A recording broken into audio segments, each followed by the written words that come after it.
이번 한 주 우리가 힘을 다해서 복음의 명예, 주님의 명예를 꼭 지켜내서는 그런 삶을 살았으면 좋겠습니다. 제가 영국에 가서 생활하는 동안 많은 것들을 보았어요. 한국의 모습과 비교하면서 눈살에 찌푸리는 모습도 있었지만 때로는 참 도전이 되고 감동이 되는 그런 장면도 있었습니다. 가서 보니까 제가 그때 느꼈던 게 뭐냐면 이래서 유럽 사람들 개인주의 하는구나 하는 생각이 들었어요. 왜냐하면 여름인데도 거짓말 조금 못해가지고 이 두꺼운 오리털 파카 입고 다니는 거예요. 추운 겨울인데도 반바지 입고 다니는 거예요. 저와 제 아내가 늘 가던 카페가 있었어요. 그러면 카페를 갈 때마다 항상 카페에 계신 한 여자분이 계셨는데 그때 그분의 나이가 한 50대가 된 것 같아요. 50대, 60대. 근데 항상 봄, 여름, 가을, 겨울 복장이 똑같아요. 그게 이제 카페에 올 때 입는 복장인지 모르겠지만 항상 두툼한 코트를 입고 다니셔요. 머리 빨갛게 물들였습니다. 그리고 꼭 가방을 이렇게 끌고 다니셔요. 이 복장이 변함이 없어요. 참 개성이 너무 강하시다. 그런데요, 우리는 힐끗 쳐다볼 텐데 영국 사람들 절대 안 쳐다봅니다. 또 하나 충격적인 것은 이제 집안에 장애인 자녀들이 있잖아요. 좀 장애가 증상이 심한 자녀들. 우리 한국 많은 부모님들은 그 아이들을 바깥으로 잘 데리고 안 나옵니다. 지금 많이 나아졌지만 과거엔 심했죠. 왜냐하면 아이를 데리고 나오면 지나가는 사람들이 다 쳐다봐요. 이제 그게 싫은 거예요.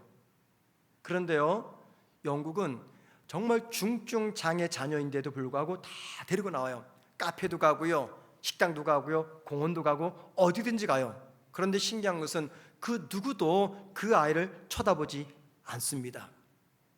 제가 캠브리지에 살았는데 이제 낮에 가면요, 그 캠브리지 대학교 학생들 얼마나 머리가 비상한 아이들이에요. 근데 복장을 보면은요, 저게 캠브리지 학생 복장인가, 죄송합니다, 이 거지 복장인가 들 정도로 형편이 없어요. 그런데도 누구 하나 그걸 쳐다보지 않습니다. 그래서 제가 내린 결론이 이거예요.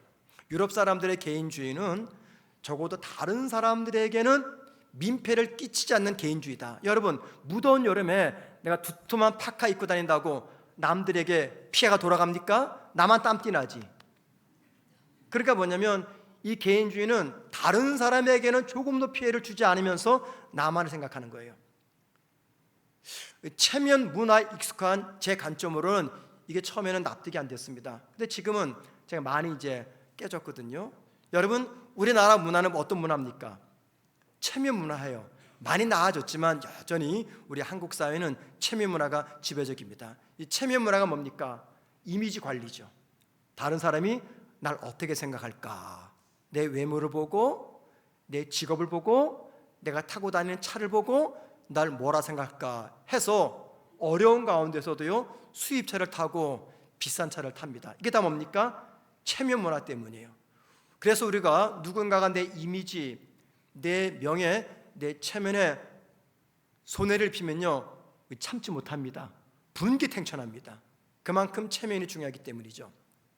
자, 여러분, 저와 여러분은 예수를 믿는 하나님의 자녀이며 성도입니다. 그런 저와 여러분이 내 체면, 내 이미지를 그렇게 중요하게 생각하는데, 여러분, 우린 주님의 명예와 교회의 이미지와 복음의 명예를 위해서 어떤 수고를 하며 살아가십니까? 여러분에게 이 복음의 명예를 지키기 위한 신앙의 열심이 있으십니까? 이 교회의 명예, 하나님의 명예를 지키기 위한 헌신이 내 삶에서 어떻게 표현되고 있습니까? 자, 오늘 말씀을 통해서 바로 이 하나님의 명예에 대해서 생각해 보려고 합니다. 바울과 실라는요, 귀신 들린 여종을 고쳐준 결과 여종의 주인들의 이 거짓 진술 때문에 시장 한복판에서 공개적으로 옷이 다 벗겨집니다.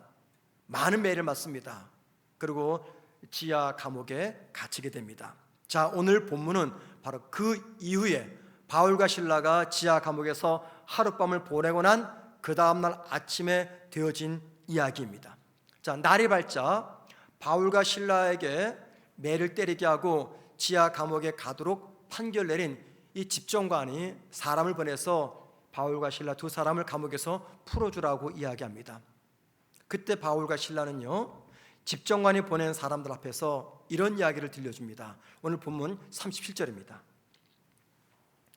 바울이 이르되 로마 사람인 우리를 죄도 정하지 아니하고, 보세요, 로마 사람인 우리를, 무슨 말입니까? 로마 시민권을 가진 우리를, 그 말입니다. 그 다음 보세요. 죄도 정하지 아니하고 공중 앞에서 때리고 옥에 가두었다가 이제는 가만히 내보내고자 하느냐? 아니라 그들이 친히 와서 우리를 데리고 나가야 하리라 한데, 여기 보니 죄도 정하지 아니하고 라는 표현이 나오죠. 이게 무슨 말입니까? 정당한 재판의 과정이 없이, 그 말입니다.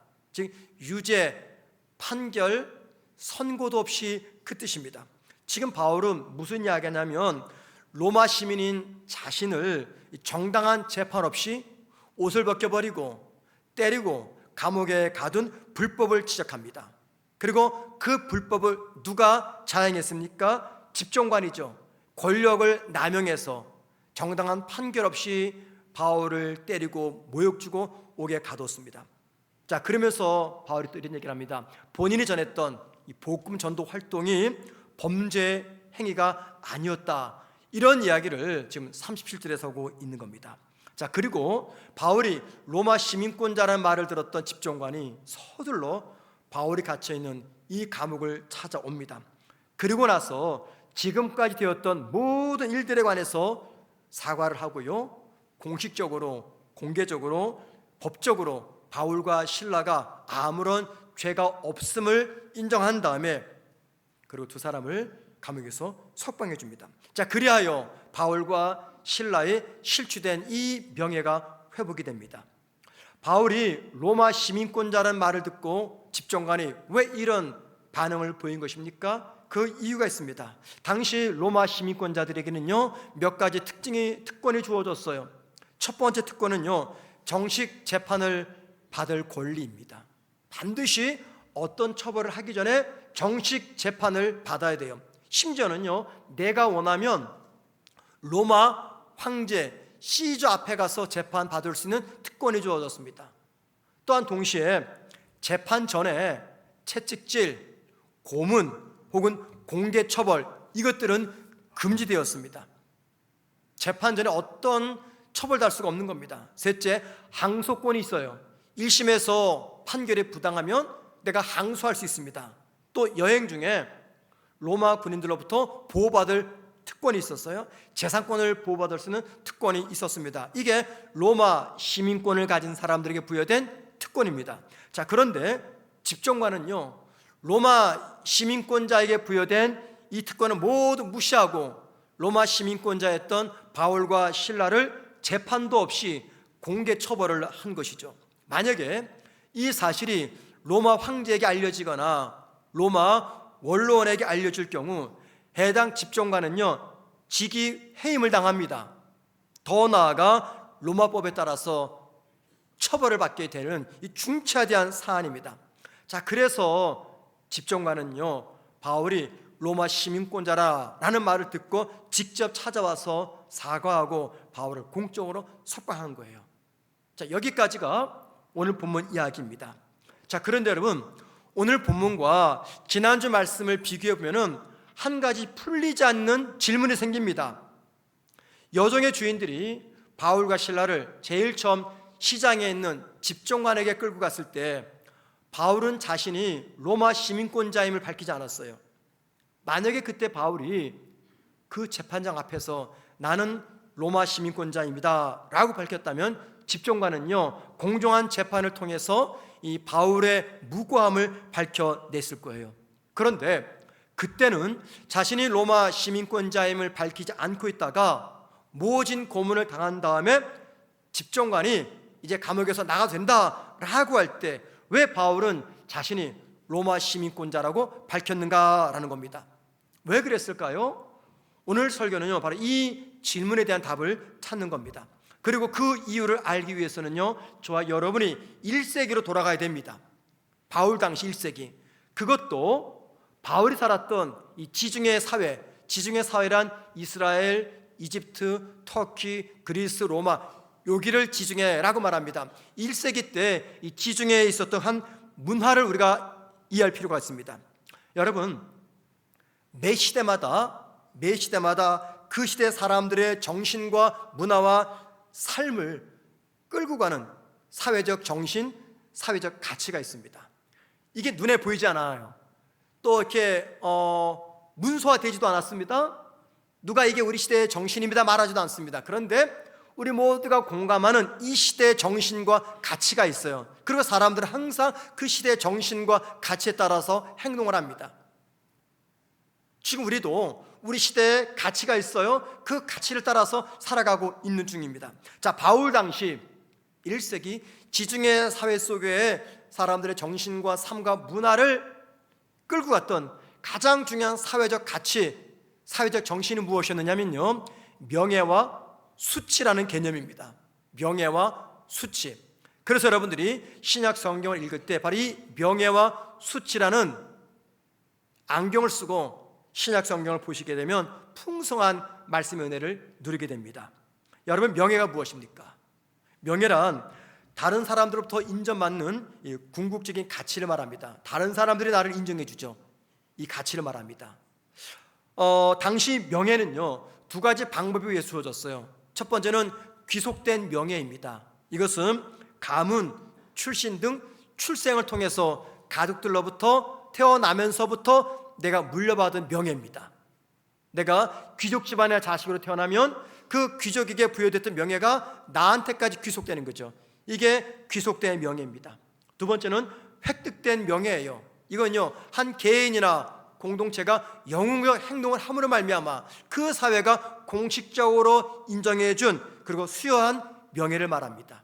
예를 들면 우리나라 축구 선수들이 월드컵에 가서 우승을 했습니다. 그럼 어때요? 우리 사회가 그 모든 선수들에게 명예를 부여하는 거죠. 이게 획득된 명예입니다. 바울 당시 1세기 이 지중해 사회 속에서는요, 이 명예가 대단히 중요했어요. 그래서 명예 때문에 살고 명예 때문에 죽었습니다. 둘째는 그와 반대되는 개념인 수치입니다. 수치가 뭡니까? 수치란 명예를 상실하는 거예요. 명예를 상실하는 거. 공개적인 비난, 모욕, 멸시, 그리고 사회적 지위 하락을 통해서 사람들은 수치심을 경험했습니다. 그리고 수치를 당한 사람은요, 사회적 관계에서 고립이 됩니다. 그리고는 경멸의 대상이 됩니다. 그리고 본인뿐만이 아니라 그의 가족 모두가 다 이 수치감을 느껴야 되는 거죠. 당시 개인이 경험했던 가장 큰 불명예, 또 가장 큰 수치는요, 구금이나 감옥에 투옥되는 겁니다. 당시 감옥은 불명예에 관한 최악의 장소라고 불릴 정도로 수치와 불명예의 대명사였어요. 자, 여러분 보세요. 이 명예와 수치라는 관점에서 바울과 실라를 보세요.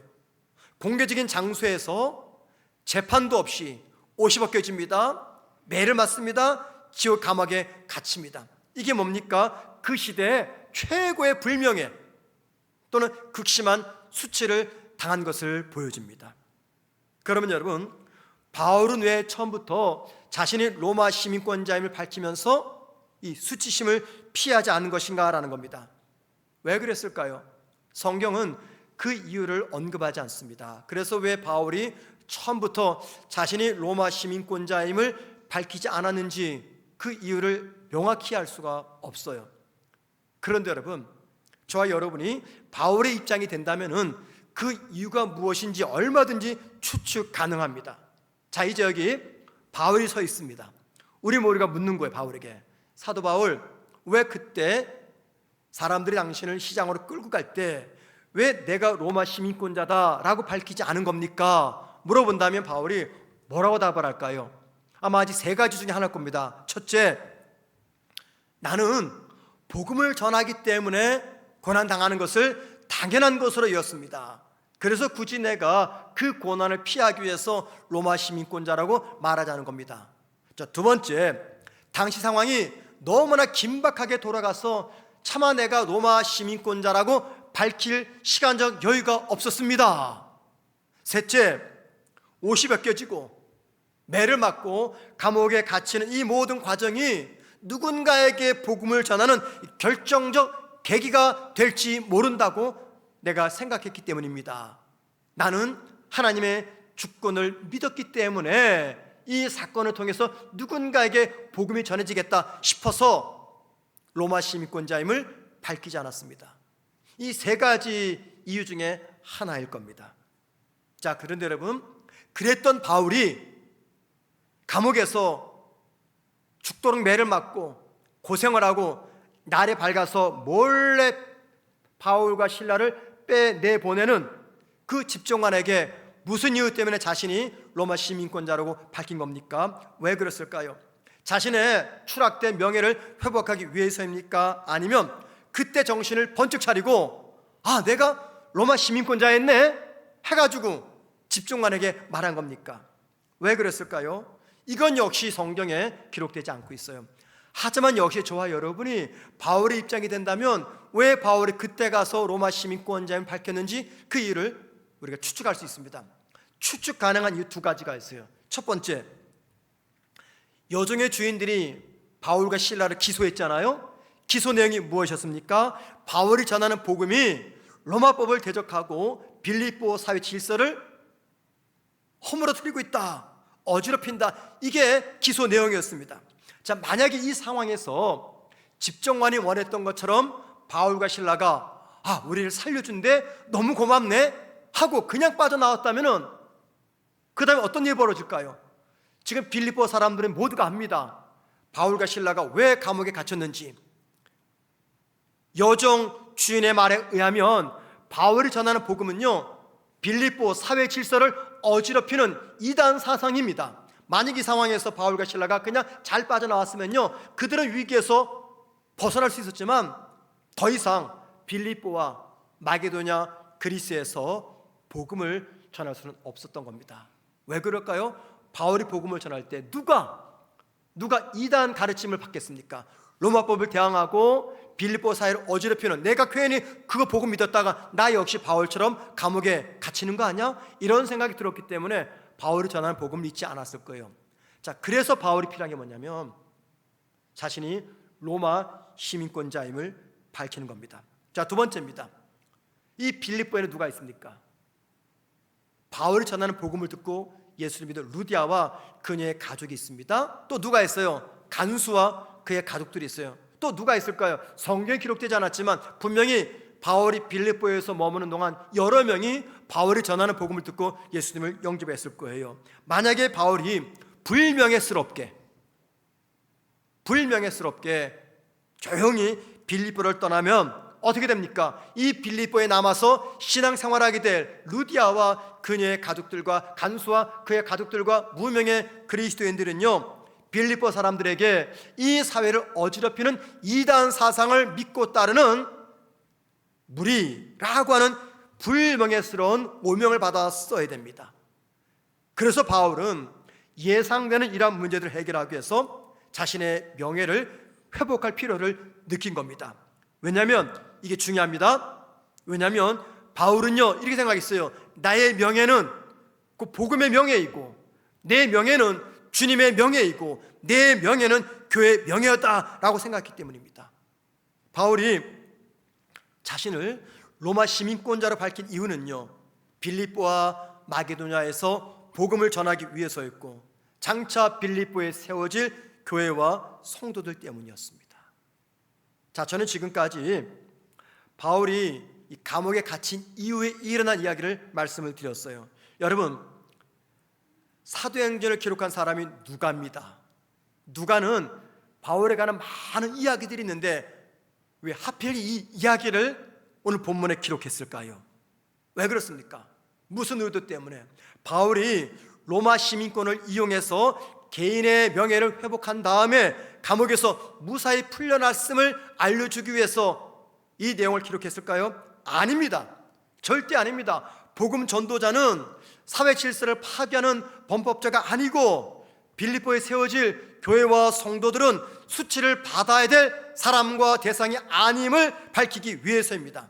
한마디로 기독교 복음은 법과 질서를 위협하는 사회 악이 아님을 알리기 위해서 바울은 자신이 시민권자임을 밝혔고, 누가는 그 이야기를 오늘 본문에 기록하고 있는 거예요.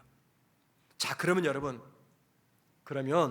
누가가 그런 의도로 기록했다면 하나님은 오늘 이 본문을 대하는 저와 여러분들이 무엇을 깨닫기를 원하실까요? 이게 중요합니다. 오늘 말씀을 듣는 저와 여러분들이 이 말씀을 통해서 무엇을 깨닫기를 원하실까요? 이겁니다. 매 시대마다 세상 속에 존재하는 교회와 성도는요, 이 세상에서 복음의 공공성을 확립하고 부당한 고난과 수치와 불명예 속에서도 진리의 자존심과 신앙인의 명예를 지켜내야 함을 깨닫기를 원하신다는 겁니다.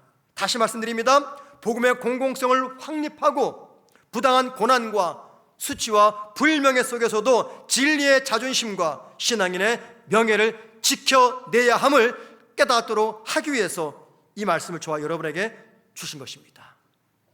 하나님은 이 땅을 살아가는 저와 여러분이 세상 속에서 이 복음의 공공성을 지켜내기를 원하십니다. 여러분, 이 복음의 공공성이 뭡니까? 복음의 공공성이란 복음이 개인의 내면적 구원에만 머물지 말고 공적 영역인 이 세상이죠. 사회, 경제 분야, 예술 분야, 문화, 교육, 정치 전 분야에서 영향을 끼침으로 세상을 새롭게 한다는 겁니다. 이게 복음의 공공성이에요. 쉽게 말하면 이겁니다. 예수 믿고 구원받은 거, 예수 믿고 천국 가는 거, 그게 끝이 아니라 예수를 믿는 세상이, 예수를 믿는 사람들이 이 세상 속에서 주님의 명예를 지키며 복음의 명예를 지키며 예수 제자답게 살아가야 한다는 거, 이게 바로 복음의 공공성입니다. 여러분, 이 복음의 공공성이 무너지면 어떻게 될까요? 복음의 공공성이 무너지면 어떻게 될까요? 저와 여러분 때문에 이 사회 속에서 복음의 공공성이 무너지면 어떻게 될까요? 그러면요, 신앙생활의 목적이 뭐가 됩니까? 예수 잘 믿고 천국 가자라고 하는 사적이고 감정적인 위안에만 머물게 됩니다. 예수 믿고 천국 가자, 이건 개인적인 문제죠. 그런데 그 천국 소망이 내 마음에 평안을 가져다 줘요. 세상이 어떻게 되든 말든 난리를 치든 말든 관계없습니다. 그냥 나 혼자 예수 잘 믿고 천국 갑니다. 마음이 편안합니다. 만약에 이 복음의 공공성을 상실하면 우리가 믿는 기독교 복음이 이렇게 된다는 거예요. 나 혼자 천국 가는 지극히 사적이고 감정적 위안만 주는 그러한 종교가 된다는 겁니다. 자, 그 결과 교회와 성도는요, 이 세상 속에서 아무런 영향도 주지 못하므로 세상은 생명의 복음을 지닌 교회와 성도들을 바라보면서 무능하다 혹은 위선적인 집단이다 비난을 한다는 겁니다. 자, 그러면 여러분, 어떤 결과가 생기는지 아세요? 복음은요, 이 복음의 공공성을 무너뜨리는 교회와 성도 때문에 세상을 해롭게 하고 세상 질서를 무너뜨리는 사이비 종교, 이단 종교, 저등 종교라는 불명예와 수치를 안게 됩니다. 아니, 좀 더 심하게 말씀드리면 속히 이 세상에서 사라져야 될 종교로 낙인을 찍히게 된다는 겁니다. 이게 제 이야기가 아니에요. 이게 우리나라 국민들을 대상으로 설문조사한 결과입니다. 2023년 한국인의 종교생활과 의식조사라고 하는 이 보고서에 따르면요, 믿지 않는 그 비신앙인들이 각 종교에 대한 평가를 했어요. 그 항목 중에 뭐가 있었냐면은 각 종교에 대한 비호감에 대한 항목이 있었습니다. 그랬더니 응답자 중에 이런 대답을 했습니다. 로마 캐톨릭에 대해서 비호감도는요 32%입니다. 그러니까 10명 중에 3명은 이 카톨릭을 굉장히 싫어하는 거예요. 사라졌으면 좋겠다, 비호감도. 그 다음에 불교에 대한 비호감도는요 22.3%입니다. 그러니까는 10명 중에 2명 정도가 불교에 대해서 비호감을 가지고 있어요. 그러면 개신교에 대한 비호감도는 얼마나 될까요? 66.7%입니다. 그러니까 10명 중에 이게 반올림하면요 한 7명 정도가 기독교에 대해서 비호감을 가지고 있어요. 또 하나 물어봤습니다. 종교가 우리 사회에 미치는 긍정적인 영향력에 대해서 물어봤더니 응답자 중 19.5%가 카톨릭은 이 세상을 향한 긍정적 영향을 끼친다 응답을 했습니다. 그 다음에 13.3%가 불교도 이 세상을 향해서 긍정적 영향을 끼친다. 여러분, 기독교 대해서는 몇 프로인지 아십니까? 6.8%입니다. 6.8%만이 기독교가 세상을 향해서 긍정적 영향을 끼치고 있다 답을 했어요. 자, 여러분, 이 외에도 많아요. 제가 시간상 다 말씀을 드리지 못할 뿐입니다. 이 통계 자료가 무엇을 의미합니까? 이겁니다. 한국 교회와 성도들이 한국 사회 속에서 복음의 공공성을 잃어버렸다는 겁니다. 오늘 본문식으로 말해볼게요. 한국 교회와 성도들이 자신의 명예 때문에 주님의 명예, 복음의 명예, 교회의 명예를 실추했다는 겁니다. 여러분, 왜 우리 사회에서 이 복음의 공공성이 사라졌을까요? 왜 한국에 믿지 않는 많은 사람들이 성도와 교회 그리고 복음을 신뢰하지 않는 것입니까? 교회와 성도가 진리의 복음을 전합니다. 생명의 복음을 전합니다. 그런데 왜 세상은 교회와 성도가 전하는 이 진리의 복음, 생명의 복음을 믿지 않고 오히려 우리를 향해서 불공정하다, 비윤리적이다, 권력지향적 집단이다 하면서 우리를 공격할까요? 왜 복음이 개인의 내면과 이 교회 안의 문제에만 축소되고 사회적 약자, 공공의 선, 정의 같은 주제에는 침묵하거나 무관심하고 있는 것입니까? 왜 성도들이 예배당에서는 열심히 기도하고 찬양하고 예배하고 봉사하고 헌신하면서도 막상 직장과 사회 속에서는요, 복음의 가치를, 복음의 명예를 드러내지 못하고 있는 것입니까? 어떻게 하면 저와 여러분이 잃어버린 이 복음의 공공성을 회복할 수가 있을까요? 오늘 본문에 기록되어 있는 자신이 로마 시민권자임을 밝히는 이 바울의 모습에서 그 답을 찾을 수가 있습니다. 그게 무엇입니까? 이겁니다. 복음의 명예가 내 명예 위에 올라서야 된다, 그 말입니다. 복음의 명예가, 주님의 명예가 내 명예 위에 올라서야 됩니다. 이게 무슨 말입니까? 복음 앞에서 내 자존심, 내 유익, 내 체면, 내 명예, 인정받고자 욕구, 모든 것들을 다 내려놓고 복음보다 앞서는 것이 없어야 한다는 거예요. 여러분, 바울이 로마 시민권자임을 밝힌 이유는요, 자기 명예, 자존심, 체면, 안전, 이것 때문이 아니었습니다. 빌립보에서 전해져야 되는 이 복음과 그곳에 세워질 교회와 성도의 안녕 때문이었어요. 그래서 저와 여러분이 주님과 복음의 명예가 내 명예 위에 올라서려면요, 몇 가지 실천적 고민을 해야 됩니다. 이 고민이 없으면 이건 불가능해져요. 첫 번째, 여러분, 우리 모두 복음 때문에 손해보는 것, 혹은 복음을 위해서 손해보는 것을 두려워하지 말아야 됩니다. 저와 여러분이 신앙인으로 살다 보면은요, 복음 때문에 손해를 봐야 될 때가 있어요. 그때 그 손해를 두려워하지 말자라는 겁니다. 우리가 세상 속에서 복음의 명예와 가치를 지키기 위해서 때로는요, 손해봅니다. 수치를 당합니다. 억울한 일도 겪습니다. 그런데 여러분, 이 모든 현상은요, 특별한 게 아니에요. 내가 특별한 신앙인이구나. 아니에요. 착각하지 마세요. 복음의 명예 때문에 내가 고난을 당하잖아요, 손해보잖아요. 이거 특별한 거 아닙니다. 성경은 당연한 거라고 이야기해요. 당연한 거. 자, 볼까요?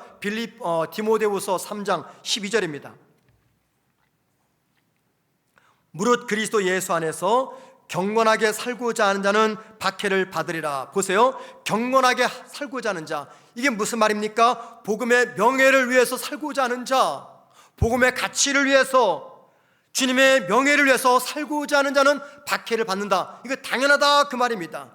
무슨 말입니까? 저와 여러분이 세상 속에서 복음의 명예와 주님의 명예를 지키기 위해 살 때 고난 만나고 손해보는 거 특별한 게 아니라 당연한 것이다 라는 거예요. 자, 그런데 여러분, 성경은 거기까지만 말하지 않습니다. 저와 여러분이 주님 때문에, 복음 때문에 손해를 입잖아요. 주님의 명예를 높이기 위해서, 복음의 명예와 교회의 명예를 지키기 위해서 내 명예를 낮추면, 수치를 당하면 하나님이 그런 내 명예를 회복시켜 주신다는 겁니다. 이게 제 약속이 아니에요. 성경의 약속입니다. 보세요. 요한계시록 3장 7절입니다. 다윗의 열쇠를 가지시니 곧 열면 닫을 사람이 없고 닫으면 열 사람이 없는 그가 이르시되. 이게 무슨 말입니까? 하나님의 주권적 권능을 강조하는 말씀이에요. 하나님이 문을 닫아버리면 열 사람이 없고, 하나님의 문을 열면 닫을 사람이 없다. 하나님의 주권적 권능입니다. 그런데 여러분, 이 말씀이 우리에게 뭘 알려줍니까? 이겁니다. 하나님이 높이시면 낮출 자 없고, 하나님이 낮추시면 결코 높아질 수 없다. 그래서 요한계시록 3장 17절의 말씀과 맞닿아 있는 진리라는 거예요. 하나님이 문을 닫으면 열 자가 없고 닫으면 열 자가 없다. 무슨 말이라고요? 하나님께서 높이시면 누구도 낮출 수 없고, 하나님이 낮추시면 누구도 높아질 수 없다. 그럼 여러분, 하나님이 누구를 높이십니까? 하나님 꼭 나를 높이실 것만 같지요? 아니에요. 하나님이 아무나 안 높이십니다. 하나님의 명예를 위해서, 복음의 명예를 위해서, 교회의 명예를 위해서 기꺼이 내 명예를 내려놓는 분,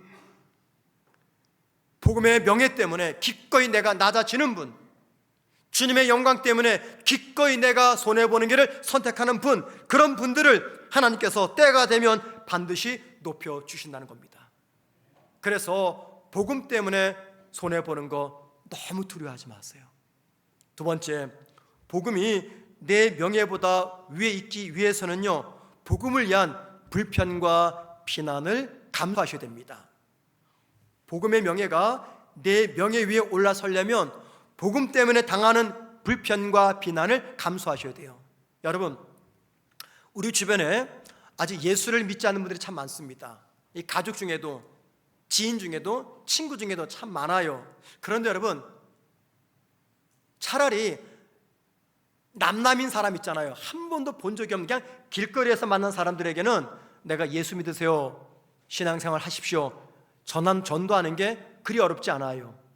그냥 전도지 나눠줄 때 그거 받은 사람이 별 미친 인간 다 받네, 한마디 되면 끝나는 거예요. 두 번 다시 안 만나잖아요, 그 사람. 그죠? 안 만나기 지나가면 끝나는 거예요. 근데 나와 친한 사람들에게 복음을 전하면요, 어떻게 됩니까? 불편한 관계가 맺어져요. 예를 들면 내 아들, 딸에게 예수 똑바로 믿어야지 말하는 것은요, 쉬워요. 물론 자녀들이 좋아하진 않죠. 하지만 여러분, 내 며느리, 내 사위에게 예수 잘 믿어야지, 신앙생활 똑바로 해야지, 쉽습니까? 어렵습니까? 우리 시부모님들 어려워요.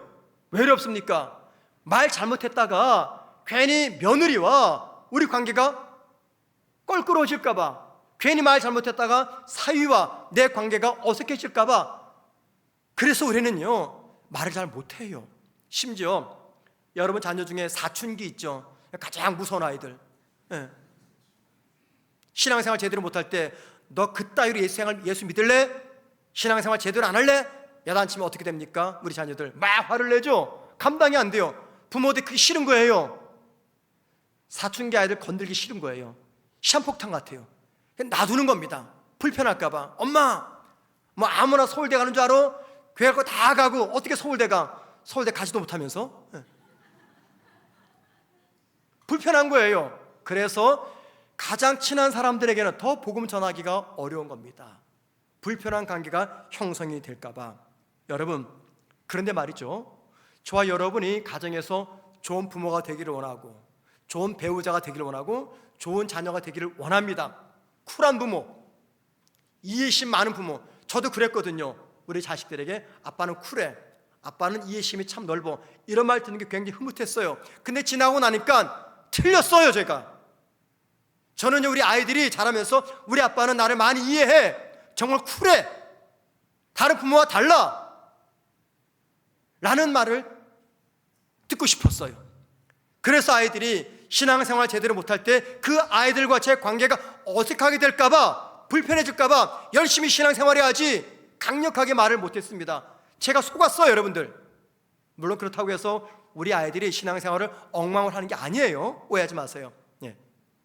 주일날 교회 갑니다. 예. 우리 그런 거 속아요. 좋은 부모가 되어야 돼, 좋은 남편이 되어야 돼, 좋은 자녀가 되어야 돼. 정작 중요한 것을 놓치고 있습니다.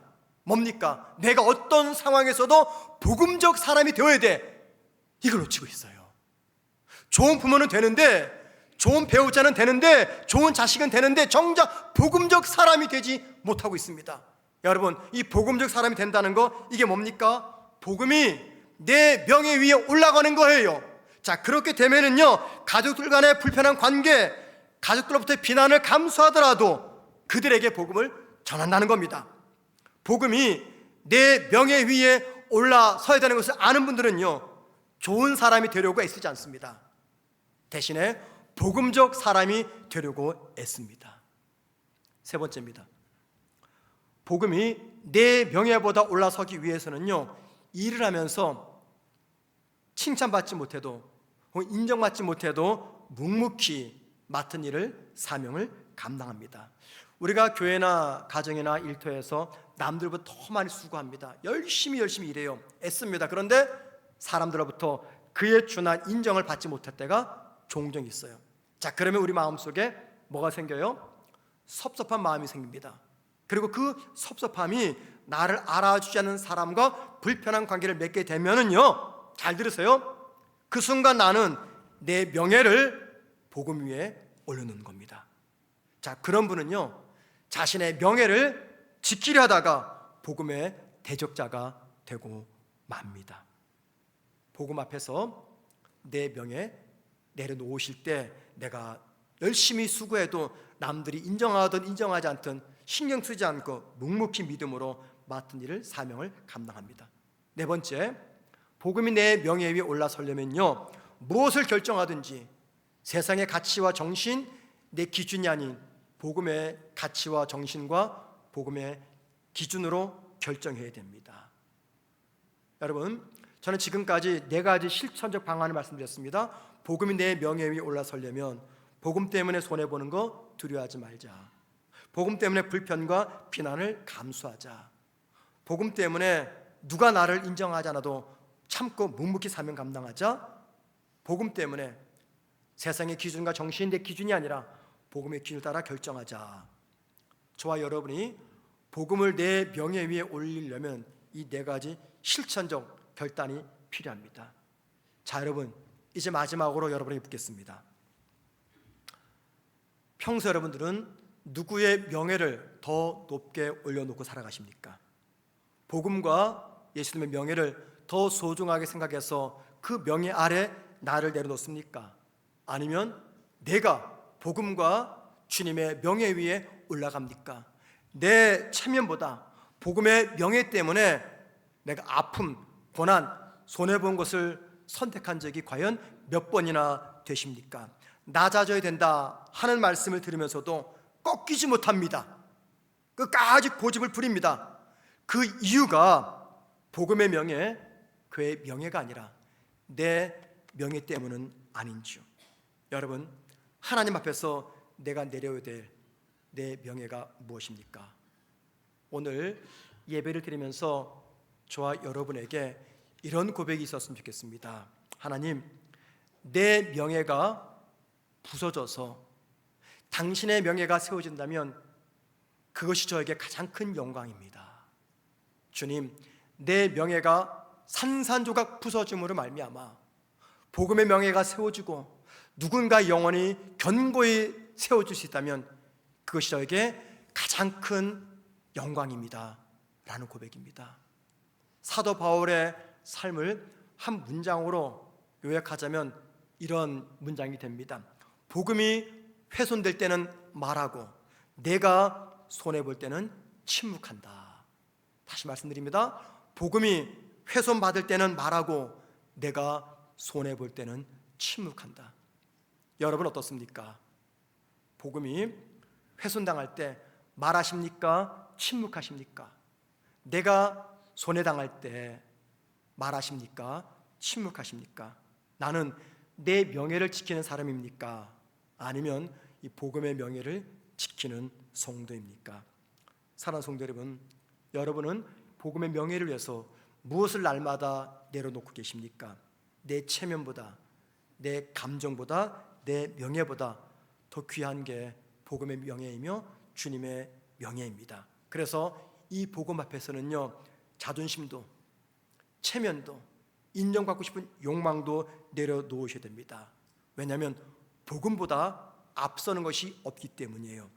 복음을 위한 나의 수치당함은요, 주님께 명예가 됩니다. 그리고 복음 때문에 기꺼이 수치당하는 길을 선택하는 저와 여러분을 하나님은 그냥 지켜보지 않습니다. 가장 존귀한 자리로 반드시 회복시켜 주실 겁니다. 오늘 이 고백이 우리 고백이 되었으면 좋겠어요. 하나님, 내 명예가 무너져서 당신의 복음이 세워질 수 있다면, 하나님, 내 명예가 무너져서 교회의 명예가 살아나고 내 명예가 부서져서 한 영혼이 바로 세워질 수 있다면 그것이 저에게는 가장 큰 기쁨이며 영광입니다. 이 고백이 저와 여러분의 고백 되기를 주의 이름으로 축원을 드립니다.